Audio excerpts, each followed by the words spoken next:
যে পশ্চিম বাংলায় 14 বছরের নিচে গরুকে জবা করা যাবে না, কিন্তু পশ্চিম বাংলা থেকে 14 বছরের গরুকে জবাই করে বিদেশে পাঠানো যাবে বকলমে, এটাও আমি বন্ধ করব। তার জন্য কোর্টে যাব। একটু আজকে বলে দিলাম।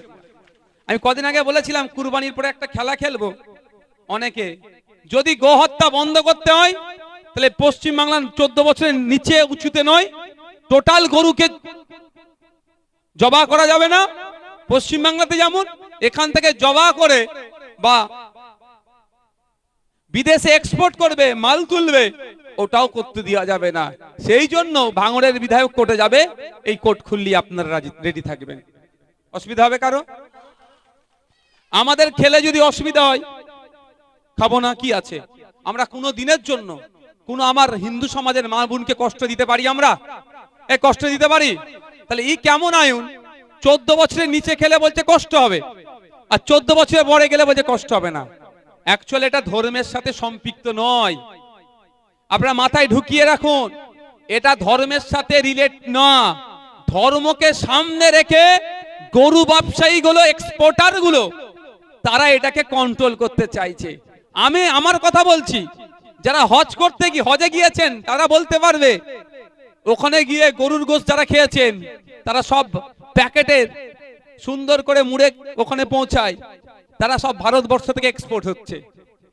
এখানে আপনি 200 টাকা কিলো কিনছেন, 250 টাকা, ওটা ওখানে 750 টাকায় কিনতে হচ্ছে। এই মধ্যিখানে যে বেশি ইনকামটা এক্সপোর্টাররা করবে, মোদির বন্ধুরা করবে। ভোটের সময় মোদিকে যারা টাকা দেবে তাদের জন্য পশ্চিমবাংলা আইন করে আটকাচ্ছে। যখন গরিব হিন্দু মায়েরা বাপেরা আর বিক্রি হবে না, তখন এদের কাছে এসে কি বলবে?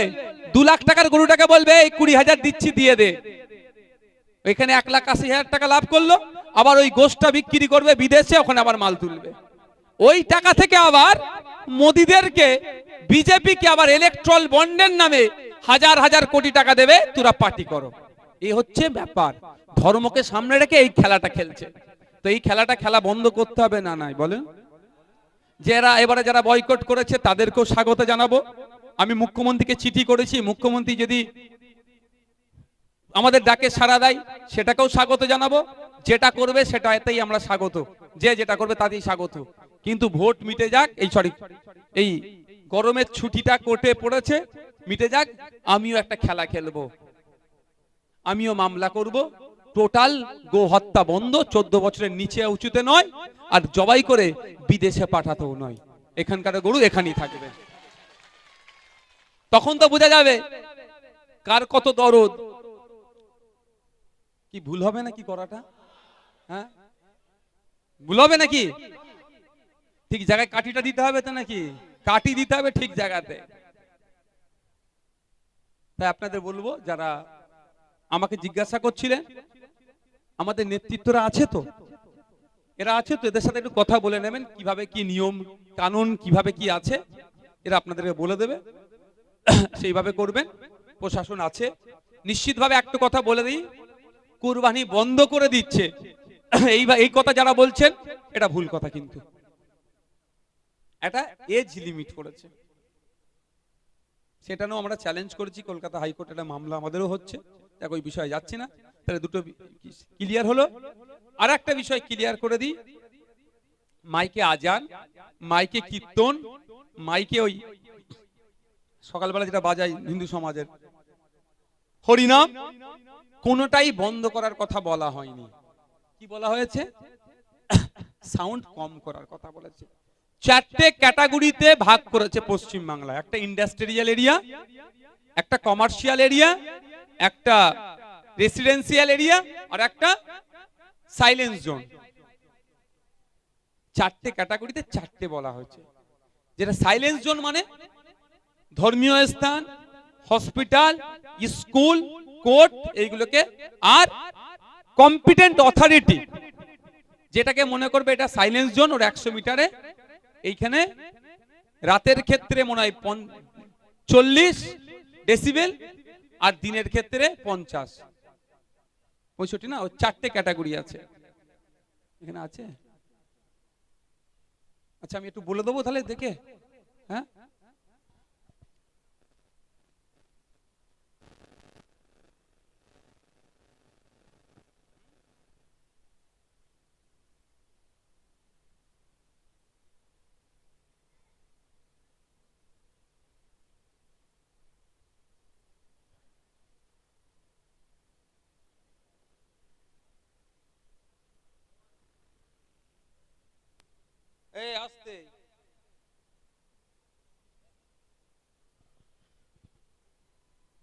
বলে দিচ্ছি, দেখুন ইন্ডাস্ট্রিয়াল এরিয়া যেটা আছে দিনের বেলা 75 ডেসিবেল, রাত্রিরে 70। কমার্শিয়াল এরিয়াতে দিনের বেলা 65, রাত্রিরে 55। রেসিডেন্সিয়াল এরিয়া দিনের বেলা 55, রাত্রিরে 45। সাইলেন্স জোনে দিনে 50, রাত্রিরে 40। দিন আর রাত কখন? ওয়েস্ট বেঙ্গলের পরিবেশ দপ্তর দিন আর রাতটাকে কখন ভাগ করেছে এটা শুনে রাখুন। সকাল 6টা থেকে রাত্রি 10টাকে দিন হিসাবে ধরা হয়। কার? গভর্নমেন্ট অফ ওয়েস্ট বেঙ্গলের ডিপার্টমেন্ট অফ এনভায়রনমেন্ট, পরিবেশ দপ্তরের সকাল 6টা থেকে রাত 10টা হচ্ছে দিন, আর রাত 10টা থেকে সকাল 6টা হচ্ছে রাত। বুঝে আসছে? সুতরাং মাইকে আজান, মাইকে হরিরাম, মাইকে কীর্তন, মাইকে ভজন, যাই বলুন না কেন কোনো অসুবিধা নাই, শুধু সাউন্ড যেন বেশি না হয়। আমি বারবার আপনাদের বলতাম ডিজে বাজাবেন না, কেন বুঝতে পেরেছেন তো? ডিজে বাজানোটা আইনত নিষিদ্ধ। ডিজে বাজালি এখন ডিজে ফিচে ধরে সিজ করে দেবে, যে ভাড়া দেবে তারও অবস্থা খারাপ হবে। তাহলে মাথায় থাকলো, 3টে বিষয় ক্লিয়ার করে দিলাম। অযথা কাগে কান নিয়ে চলে গেছে বলে কাগের দিকে তাকাবার প্রয়োজন নেই, নিজের কানে হাত দিয়ে দেখুন। আর সর্বোপরি আমার প্রতি ভরসা আছে তো নাকি আপনাদের? এই ভরসাটা আছে তো যে ভাইজান আমাদেরকে মাঝ রাস্তায় ছেড়ে পালাবে না? এই ভরসাটা আছে তো?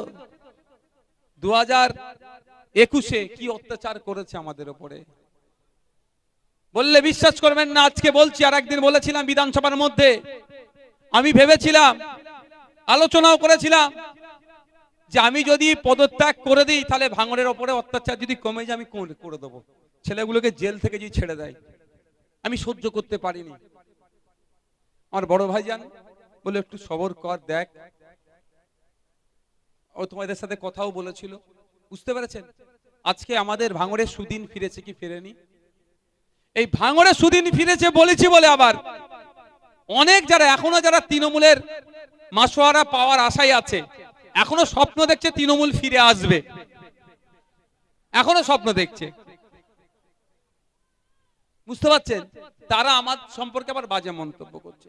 আমি কেন বলেছি যে আমরা আজকে সুদিন ভাঙড়ের মানুষ পেয়েছে, তাহলে সুদিন পাওয়ার পর আমরা যদি অন্যায় করি তাহলে সুদিনটা কি রাখা হলো? অনেক কষ্ট করে সুদিন পেয়েছি ভাই, জেল কেটেছি, কর্মী খুন হয়েছে, মার খেয়েছে, মাঠে কত মাঠ, রাত্রে তোমরা মাঠে ঘুমিয়েছো বলো তো? ঘুমানো তো দূরের কথা, বর্ষার সময় মাঠে আছো, বৃষ্টি হয়ে গেছে, দাঁড়িয়ে থাকতে হচ্ছে সারা রাত আমাদের ছেলেদেরকে, না ভাই? তাহলে এত লড়াই দিয়ে 8টা 10টা কেসকে বাড়িতে বাচ্চা, 3 মাসের বাচ্চা বোম মেরেছে, এইরকম ঘটনা আমাদের হয়েছে, তাই না? এত কিছু লড়াই করার পর আইএসএফ এর হাত আপনারা ছাড়েননি, জরিমানা হয়েছে, জরিমানাটা তুচ্ছ ভাই আমাদের কাছে। বাড়িতে 3 মাসের বাচ্চা বোম মারছে সেই বাড়িতে, এটা আমাদের কাছে অনেক বড়। তারপরে আইএসএফ এর হাত আপনারা ছাড়েননি তো? আইএসএফ কে ভোট দিয়েছেন বলে তো জিততে পেরেছি, তাহলে সুদিন আমরা ফিরে পেয়েছি তো ভাঙড়ে। তো এইটাকে অনেকে খেসা করছে, তো এইটাকে আমাদেরকে ধরে রাখতে হবে কি হবে না ভাই? তো রাখতে গেলে আমাদেরকেও দায়িত্বশীল হয়ে উঠতে হবে। যেই উন্নততর ভাঙড় গড়তে আমি চাইছি, ইচ্ছা, স্বপ্ন, শুধু কি নওশাদ সিদ্দিকী একা পারবে? শুধু কি কারিমুল ভাই, আসাদুল ভাই, শামসুদ্দিন ভাই, আমাদের বাবু যারা আছেন, আমাদের মায়েরা যারা আছেন, এরা কি একা পারবে? আইএসএফ একা পারবে? পারবে না। যদি উন্নততর ভাঙড় গড়তে হয়, ভাঙড়ের প্রত্যেকটা মানুষের সাথ দিতে হবে। আপনারা দেবেন তো সাথ? আপনাদের ছাড়া উন্নততর ভাঙড় গড়া যাবে না। সাথ দেবেন মায়েরা, বাবুরা, সাথ দেবেন তো? ধন্যবাদ আপনাদের। এখন আচ্ছা, এই উঁচুতে উঠে বলতে অসুবিধা হবে, না না, কারো সুবিধা আছে, সব কথা মাইকে বললে অসুবিধা হবে। আচ্ছা, একটু মায়েরা দাঁড়ান, কারো কিছু যদি প্রশ্ন থাকে, এই যে বক্তব্য দিলাম, আপনারা কারো কি কোনো প্রশ্ন আছে না কিছু অভিযোগ আছে, সেটা লিখবো, সেটা এমন আছে কিন্তু সেটা মাইকে বলতে আপনারা পারবেন না। তার থেকে বলে মাইক বন্ধ করে শুনে নি কিনা, কি বলেন আপনারা? হ্যাঁ,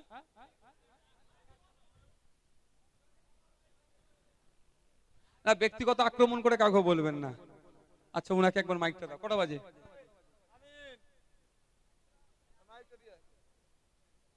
এই বিষয়গুলো করবে, ব্যক্তিগত আক্রমণ ভাই কাউকে করবে না। আজকে আমি ছিলাম বিজয়গঞ্জ বাজারে, দোকানদারদের নিয়ে আলোচনায় বসেছিলাম। আমি ওখানে বলে দিয়েছি যে কাউকে মানে ব্যক্তিগত আক্রমণে তৃণমূলই তো আছে, লুটে খেয়েছে কার এতদিন ধরে বাজার কমিটি থেকে? তৃণমূল।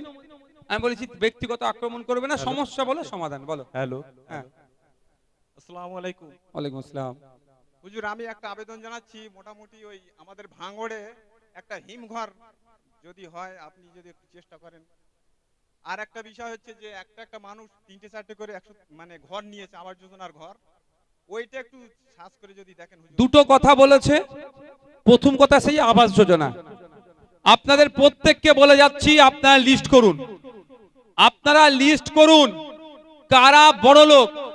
একজন ব্যক্তি 2-3টে তো চরম অপরাধ, তারও বেশি অপরাধ হচ্ছে যার বাড়ি বাইক আছে, যার বাড়ি 4 চাকা আছে, যার বাড়ি ফ্রিজ আছে, যার 5 বিঘে না কত বিঘের উপরে জমি আছে, যার বাড়ি ট্রলার আছে, সেই বাড়ি পাবে না।